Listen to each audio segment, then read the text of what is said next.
Hey everybody, I'm Alex McClellan and I'm one half of the Backtrack Brothers. To wrap up our Christmas content this year, I'm going to be reviewing Fred Claus, a 2007 Christmas comedy that's starring Vince Vaughn and Paul Giamatti. I chose Fred Claus because I think it's really an underappreciated gem of a Christmas movie.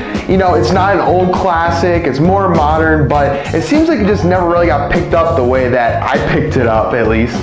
Even when compared to other Christmas movies, it's a really unique tale and kind of makes you think about Christmas in a different way. Long story short, this movie is about Santa's older brother, Fred Claus, who's played by Vince Vaughn, playing his usual Vince Vaughn character, of course.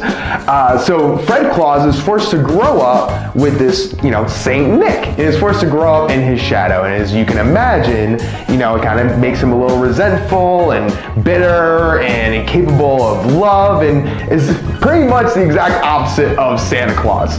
Over the course of the movie, Fred is essentially forced to deal with his ideologies and his family and all these other elements going on, all while trying to save Christmas, which is not a spoiler by any means. That's basically how the plot goes in every Christmas movie, let's be real. What makes this movie unique, in my opinion, is that it's a little bit more complex than other Christmas movies. There are a lot of different plot threads going on. You have Fred's relationship to an orphan, a relationship to a woman. You have another romance angle that's going on. You have Santa and Fred's relationship. So you have the brother angle. You have Fred's relationship with the rest of his family. You have this kind of like corporate overlord thing hanging over Santa Claus's operation. There's just a lot going on, which I can imagine turning off some viewers, but for me, I think it's refreshing to have a Christmas movie that actually makes you think a little bit and connect a bunch of dots, To go into more depth on one of the examples I just provided, the corporate overlord shadow hanging over Santa, that's kind of a whole construct in this movie that all mythical creatures, whether it's Santa or the Tooth Fairy or the Easter Bunny, all of them kind of fall under this corporate umbrella that's actually managed, and they're treated like corporations where they actually need to be profitable and meet quotas and do all that type of stuff. So it's a unique little twist, and that is perfectly embodied by Kevin Spacey, who we all know, terrible human being, but great villain character, just gotta say it. And the counterbalance to Spacey is Paul Giamatti playing Santa, and to me, I think he's out of this world. He is tearing up the scenery with his acting performance. I get choked up watching him numerous times throughout this movie, even though I've watched it probably double-digit times at this point.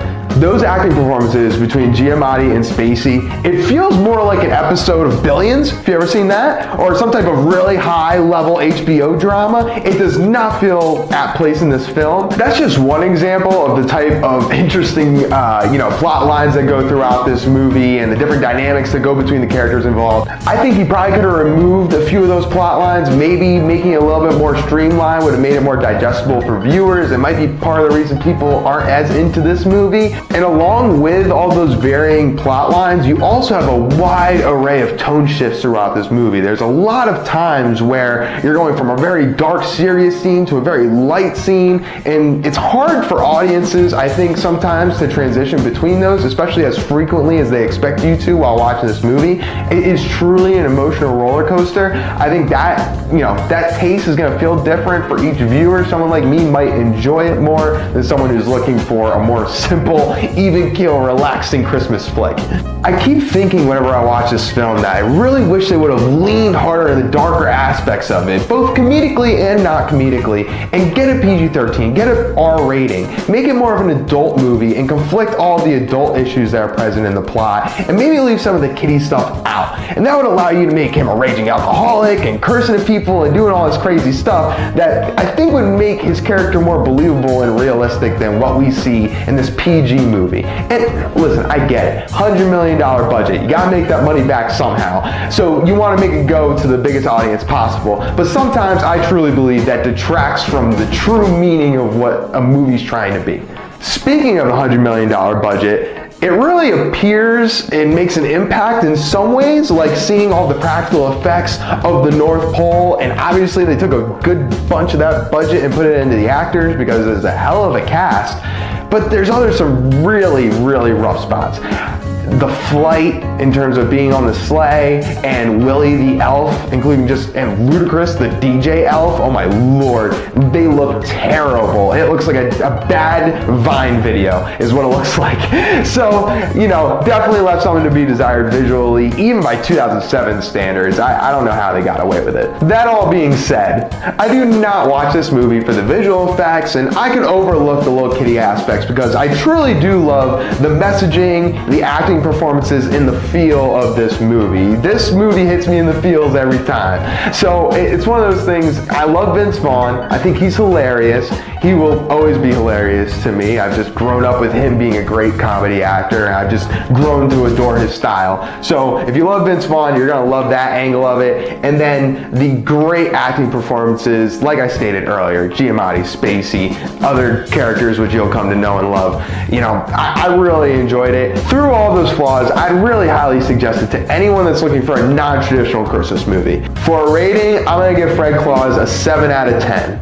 Some of that's gonna have a little sentimental value. I caught this movie when I was at an age where I was a little jaded about Christmas, and this kind of made me feel a little bit different about things. So I do hold it in my heart for that. But at the same time, you know, you gotta take in the aspect of there were technical flaws. There are definitely disjointed moments in this movie. There's some scenes I'm just not a huge fan of, like the Santa chase scene with the Bird is the Word soundtrack over it. Very odd. But that all being said, 7 out of 10. Definitely pretty respectable for a Christmas movie. Please like the video if you enjoyed it, and comment if you have some of the same or different feelings on this movie, and also let us know maybe what your favorite Christmas movies are, or something else that you would suggest that's similar to Fred Claus. Thanks so much. Happy holidays! Thanks for checking out this video. Like and subscribe, and let us know what you thought about the movie in the comments below. Let us know if there's any movies you want us to watch. Who knows, maybe we'll watch them together.